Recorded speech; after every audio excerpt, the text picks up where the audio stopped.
इधर बताया सुनारी एयरपोर्ट पर संभावित आपदा से निपटने की तैयारियों का आकलन करने के लिए टाटा स्टील और जिला प्रशासन के संयुक्त नेतृत्व में विमान दुर्घटना की मॉक ड्रिल आयोजित की गई। इस अभ्यास का उद्देश्य आपातकालीन परिस्थितियों में विभिन्न एजेंसियों की तत्परता और समन्वय का परीक्षण करना था। मॉक ड्रिल के दौरान विमान के दुर्घटनाग्रस्त होने और उसमें आग लगने की काल्पनिक स्थिति बनाई गई। सूचना मिलते ही एयरपोर्ट प्रबंधन, आपदा प्रबंधन टीम और अन्य संबंधित विभाग सक्रिय हो गए। दमकल विभाग की 2 गाड़ियां मौके पहुंचे, त्वरित कार्रवाई करते हुए आग पर काबू पाया। इसके बाद रेस्क्यू टीम ने विमान में फंसे यात्रियों को सुरक्षित बाहर निकाला।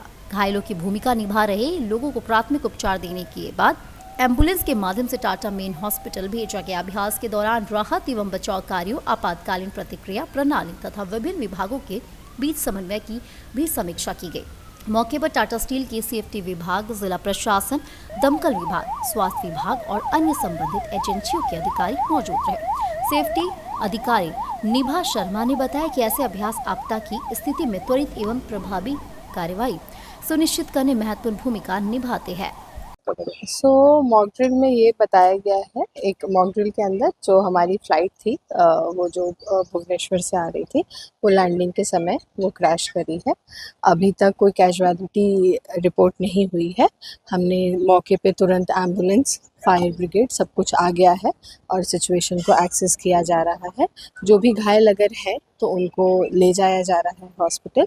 परिवार को भी हमने इन्फॉर्म कर दिया है और जैसे ही आगे का जो भी अपडेट होगा हम सबको इन्फॉर्म करेंगे। ये आखिर मॉक ड्रिल क्यों किया जाता, क्या एहतियात के तौर पर मॉक ड्रिल? ऐसा घटना होता है? हाँ, मॉक ड्रिल देखिए ये बहुत ज़रूरी है ताकि सच में कभी अगर ऐसी सिचुएशन आती है तो हम तैयार हैं उस चीज़ के लिए। हमें पता है कि हमें तुरंत कौन-कौन से लोग हैं, कौन-कौन से डिपार्टमेंट हैं जिन्हें हमें इन्फॉर्म करना है और जो इमीडिएट उस सिचुएशन पे आ जाएँ।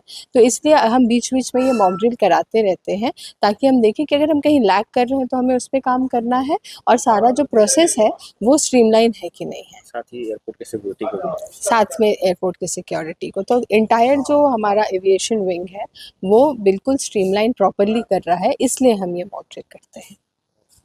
DCS का रूल के अनुसार से एयरक्राफ्ट एक्सीडेंट से संबंधित रेस्क्यू जो होते हैं, पैसेंजर जो अचानक कभी दुर्घटना हो जाए इस तरह से, तो हम लोग पहले से तैयारी कर रहे हैं।